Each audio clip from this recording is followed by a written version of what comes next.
Hi everybody, welcome.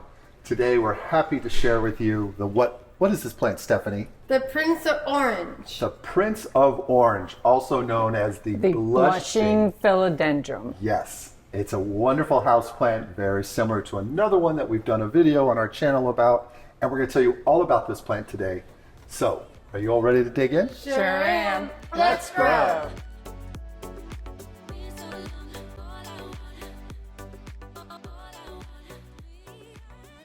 The Philodendron Prince of Orange also goes by the common name, as we said in the intro, the blushing philodendron, and she goes by the botanical name Philodendron erubescens Prince of Orange, native to the tropical rainforests of South America and Brazil, and so that's going to give you a little clue about her.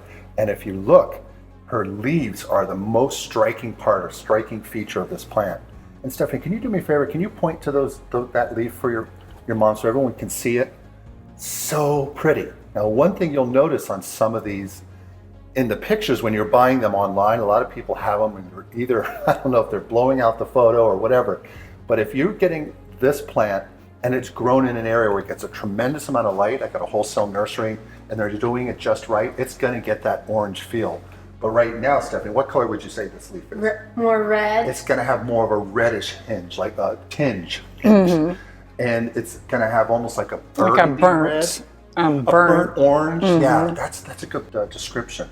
The stems will have this reddish hue, which are really pretty. That's one thing that we want to share with you is that she blushes when she has more light. And when we go into plant care, we'll tell you about those tricks to get hers. Ours, of course, has not been in that high light yet, which we will do eventually.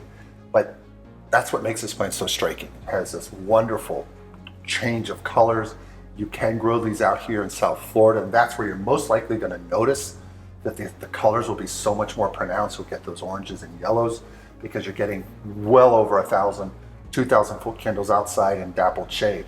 In homes, you typically get much less. But if you give her enough light, which, like I said, when we go into plant care, you'll know just what to do so you can encourage your blushing philodendron to bring out to blush a little bit more. Blush a little bit more, yes. And for size, she gets to about 2 feet by 2 feet indoors.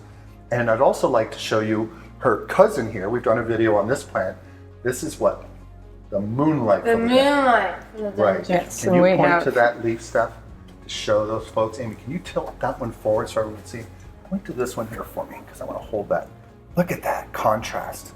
So these would be great pairings. We have one kind of off camera here of the moonlight over there, a much larger mama plant, but these make wonderful houseplants. They're so easy to take care of and they're just so cute, known for their leaves. The moonlight giving you this and their stems are reddish. Yes, they have this reddish, or last time we were talking, I think they're pink.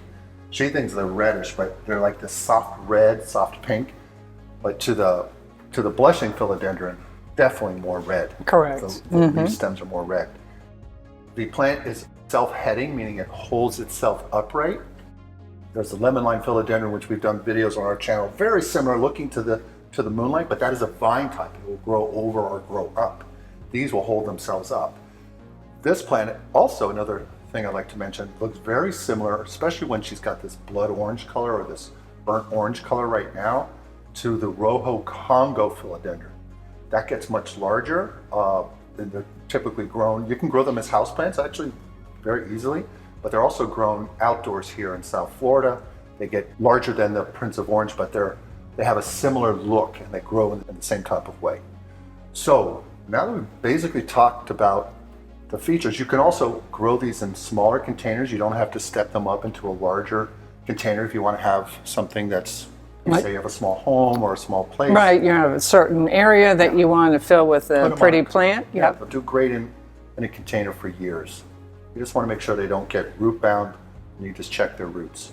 So now that we talked about plant characteristics, we're going to rotate into plant care. So let's go into that step. All right, now we're going into plant care and I'm going to cover lighting. As Michael had mentioned earlier, it does like 1,000 to 2,000 foot candles, which is pretty bright, but it wants indirect light it's in the rainforest, so you can tell the light would come through all kinds of different plants and trees. Right. So it doesn't shade is more exactly. and that's in its natural environment for sure. Then, if you do put this in full sun, though, you run the risk, and we have that happen to her a little bit over here, is that they'll get a little bit of sunburn, and it can quickly hurt the leaves. So you do need to be careful of that. It's very important. Right. Thank you. And then the higher the light, the foot candles, Bingo. the more color will come out. Yes. Or instead of say the darker red, Yes. it'll become a brighter orange. Well, yes, it's incredible because that's the trigger that causes the plant to do these wonderful features.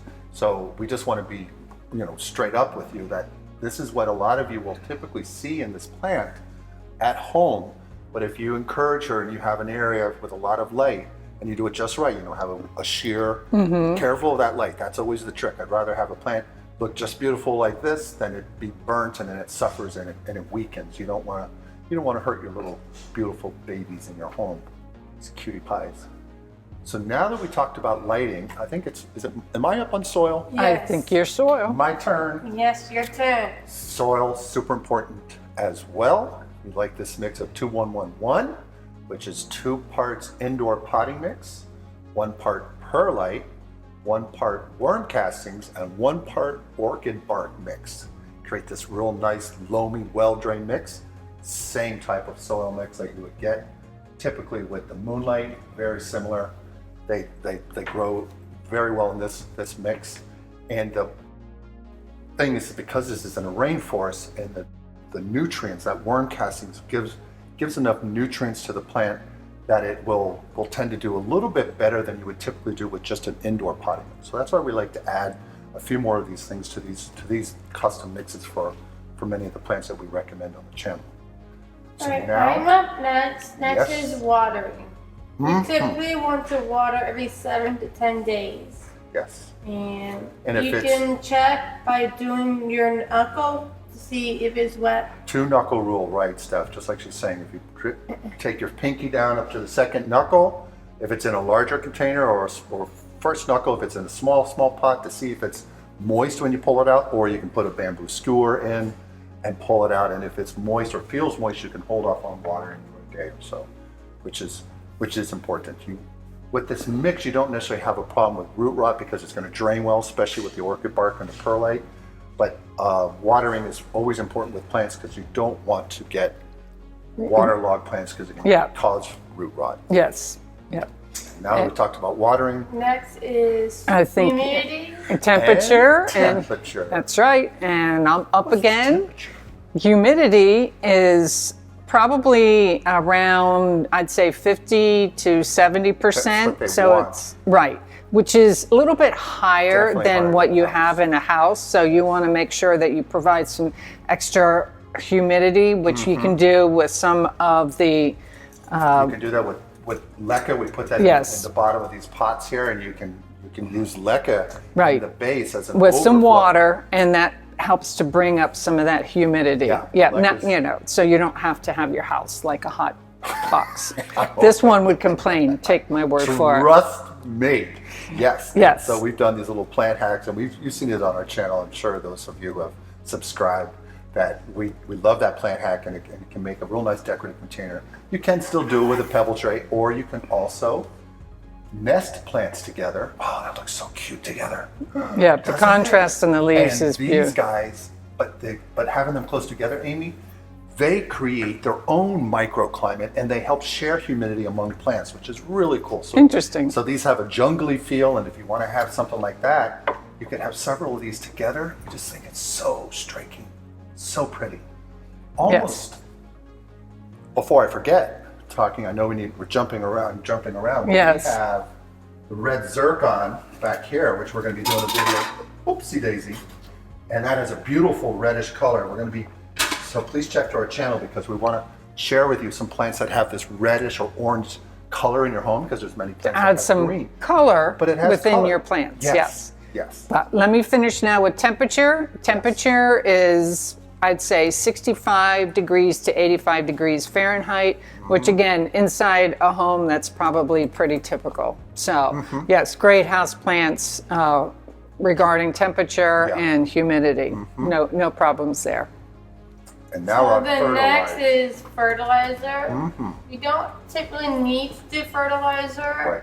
but if you decide to do it, you should do fertilizer during the growing season. Yeah, April through September, and we like the 20-20-20, right? The 20-20-20 or diluted the 10-10-10. Yep. Bingo. Thank you, Stephanie. Super important. You can do no fertilizer, or you can add to give a little, to encourage a little more growth. So that's what we like to do that for these guys. And with the well-drained potting mix, you probably won't have that issue, but root burn can also degrade your plant quite quickly. So a weaker, it's better to do a little bit weaker, and we'll give you some recommendations here when we do the written care instructions, so you can see all the types of fertilizer and how you can apply them. But such a wonderful plant, and now we have to talk about Now the next is pests. He's so good at it. I'm such a pest, but this plant doesn't tend to have a lot. You do need to watch out for those tiny terrorists, mealybugs, aphids, scale, spider mites. Spider mites is one that I'm concerned about in mealybugs. Aphids, not so much inside, but you can get them if you're buying these from a location and they get on the plant. You can bring the aphids in your house, and then you got an infestation, and aphids can grow reproduce quite quickly. But spider mites and mealybugs is typically the ones you do need to, I feel you need to take a look for or look out for, and you can control that with neem oil or safer soaps. Yeah. So now that we've touched those items that we feel will do wonders for your blushing philodendron, we're going to go into written plant care instructions, summarize all this for you, and then come back. All right, let's go into that step.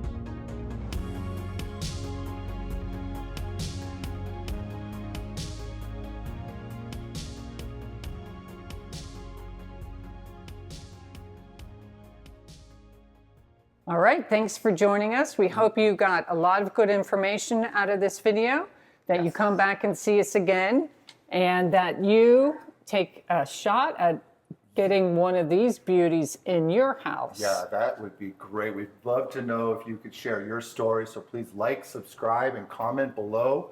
We'd love to know what you all are doing growing plants in your home. Yes. So, until the next video. Bye. Bye. Please remember to like, subscribe, and hit the notification bell. And tell your friends and family. We post videos weekly. Thanks.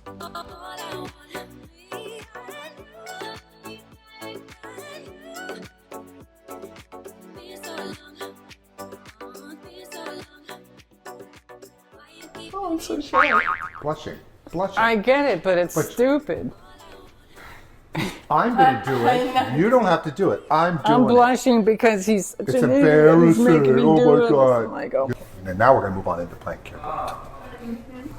Okay, do we need to tell them to be quiet down there? Yeah. Quiet on the set. They're talking about tennis, so. Thank you so much. I'm so sorry. I'm going to get kicked out of your house. Yes, you are. But you told me to say it. Yeah, I don't want to get kicked out of my house. Hi, Dawn, the struggle is real. It really is. It is a real struggle. Crushing it! Okay, the set is open for discussion. Everyone can talk in the world.